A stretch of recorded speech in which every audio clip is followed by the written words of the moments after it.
حسین کے صدقے میں ہر بہنوں کے سروں پر ان کے بھائیوں کے سائے کو سلامت رکھے، کیونکہ عزیزو بہن کو اپنے بھائی پر سب سے زیادہ فخر ہوتا ہے۔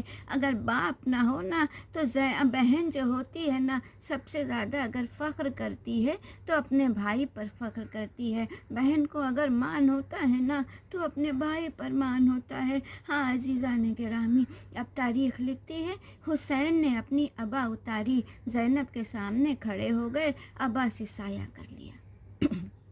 تھوڑی دیر گزری، زینب کی آنکھیں کھلیں۔ اب جو زینب نے دیکھا حسین ابا کا سایہ کیے ہوئے کھڑے ہیں، تڑپ کر زینب اٹھی، حسین یہ کیا؟ حسین نے کہا بہن میں آیا تھا، میں نے دیکھا تمہارے چہرے پر دھوپ پڑ رہی تھی، اے زینب مجھ سے گوارا نہیں ہوا، اس لیے میں نے اپنی ابا کا سایہ کر دیا۔